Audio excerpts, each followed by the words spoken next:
Back in time again, September, October 1973. Getting real close to me changing my life dramatically, but not quite yet.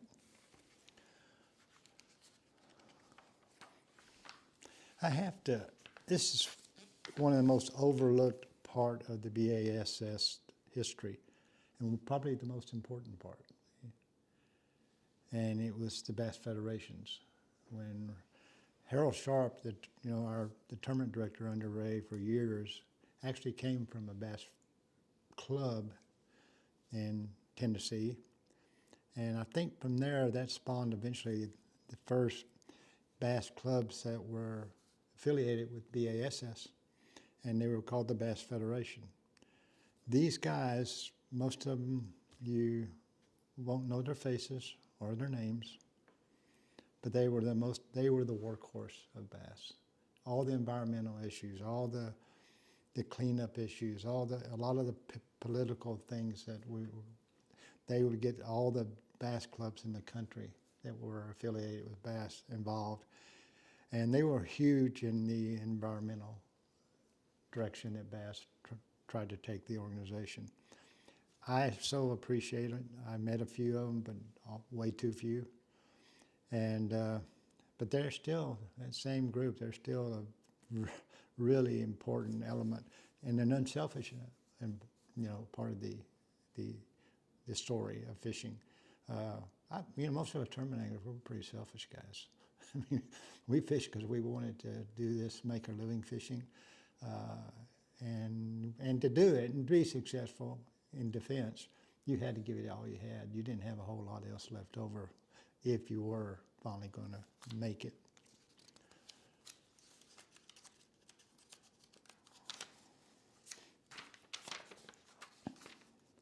See, earlier in the last Back in Time, I told you about the Big O made by Cordell Hull. Well, here's the Bill Norman's Big N.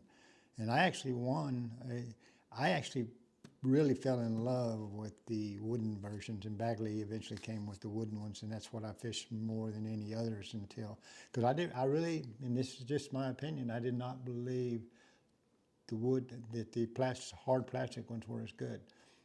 But I did win the Lake Livingston BASS tournament in Texas on a Big N the final day.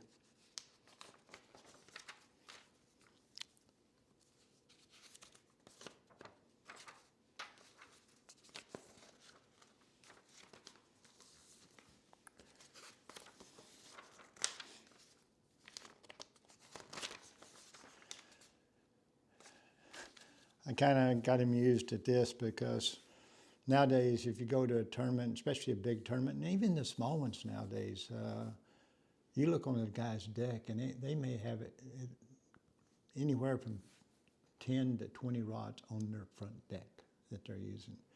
And back in my early days, if I had 4 or 5 rods, that was good. And even then, most of them I had to replace. I'd broken the tips off them and had to put new tips on them. Eyes would come off. You'd have to put new eyes on them.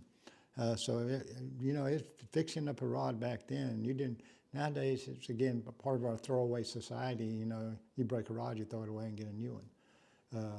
But I'm sure there's still people out there that that doesn't have that luxury, and are willing to fix a rod, especially a tip. Tips. Break a tip off. You haven't really changed the integrity of rod a tremendous amount.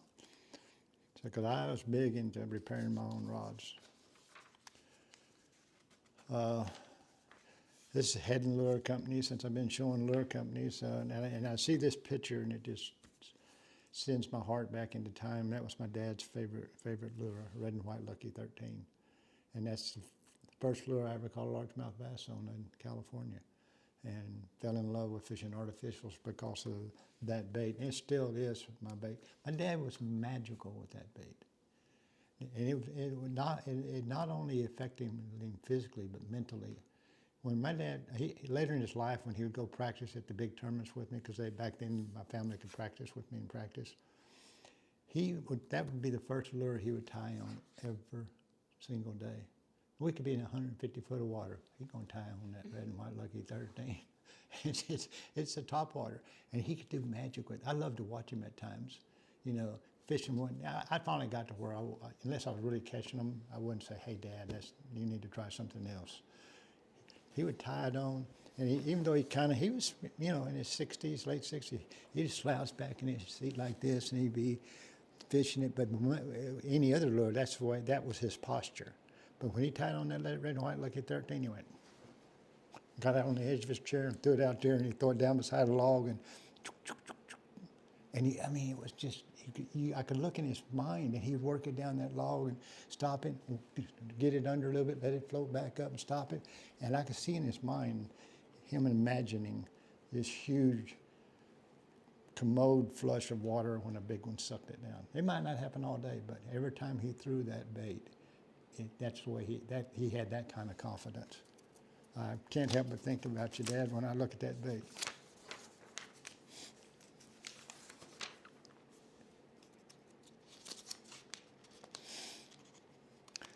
Tackle boxes have definitely evolved over time. And you look at this box here, there's not a bass boat guide out there now that would have that in his boat because there's no place for it.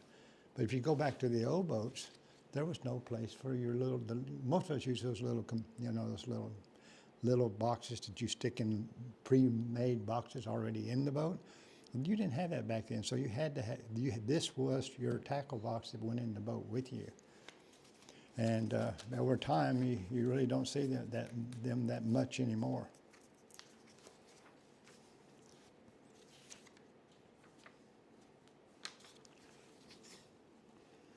Oh, hummingbird.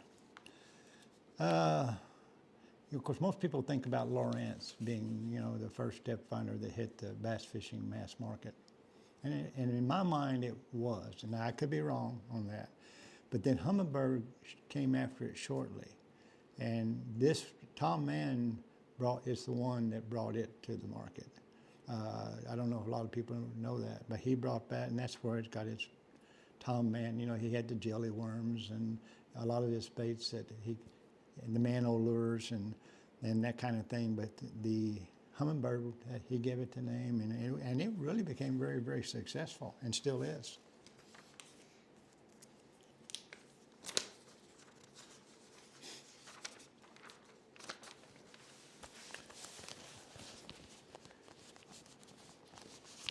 Oh, okay. This again is a continuation article in the last Back in Time segment. This is still some questions that they asked Buck Perry about trolling that spoon plug and how he used it. And he said, he just asked him a question. He said, "Deep water is the home of the fish. I remember my daddy just about threw me out of the boat when I told him this. He was a shoreline man. My dad was a shoreline man." Who's talking? Yeah, and and he said, "I could look up there and see if there are very many fish in shallow water." He said, "There wasn't. I knew they were all out here deep, and that's why he started developing this technique." And this was an interesting statement he made, and this is kind of being confirmed with the exception of the spawn season. He says the average angler never makes contact with big bass, even if he's fishing all day long, because he's not fishing out where they are. Well, we're learning that really at a high level today with the modern electronics. What used to be a good string, 18 pounds, nowadays you better have 20, 25, because now that these anglers that he said did not make contact with a big bass are using forward facing and other electronics to make contact with the big bass, and they're very good at it. Oh, here's an interesting Ranger Forest Wood commercial. I do not recommend that. I did that once, broke my back. Okay, but this was just a commercial how strong the boats were, and the boat could survive it. He probably didn't. So it again amuses me what we as humans, we do want that sense of danger and excitement. And you know, they were in Florida jumping one of those boat ramps that water skiers jump. And I actually mistakenly made a mistake, and a big tanker wave on the St. Lawrence River shot me. I didn't see it. It was dead calm, and I didn't see it coming. I'm not going to explain why, except if you're on a dead calm day, be careful what that calm water will hide. And this wave shot me up that high, and I came down hard.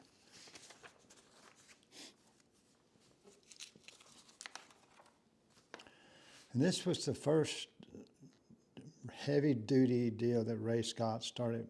We ran our own boats in the regular tournaments, but when we got to the Classic, the only way you could fish it, you had to run a Ranger boat. And of course, then Ray ended up selling them, you know. And this is what here's the price that that they were going to sell these boats for.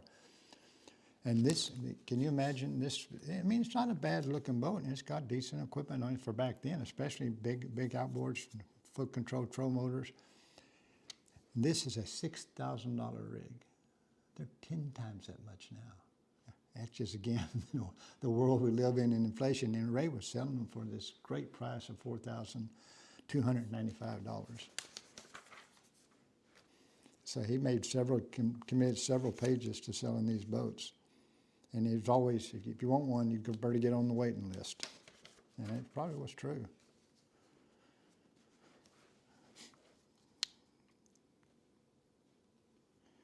Yeah,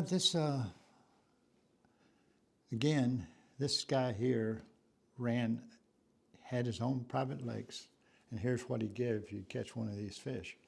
If you caught a world record, he'd pay you $10,000. If you caught one over 20, he'd pay you $500.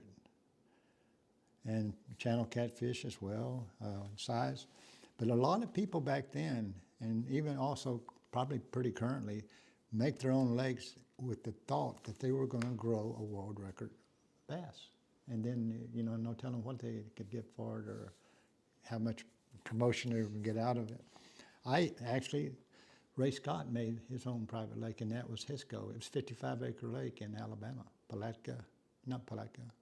But anyway, in Alabama, just south of Montgomery. And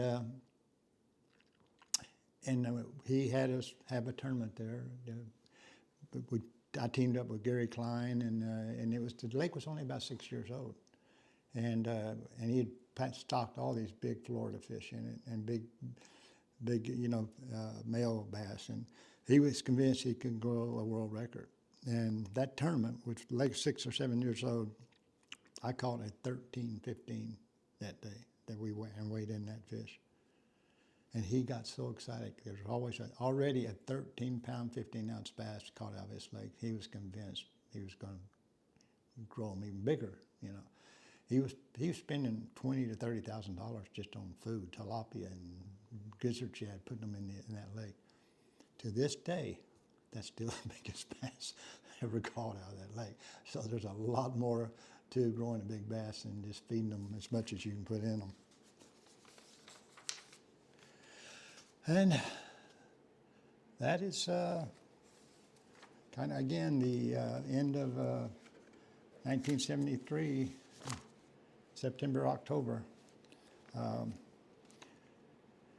Thank you for joining us, and we look forward to seeing you at the next one. The next one is, we're getting close. 1974 is when I personally get involved, and you can see a lot of my mistakes and a few of my successes. So I know a lot of you have been waiting for that, and so it's coming soon.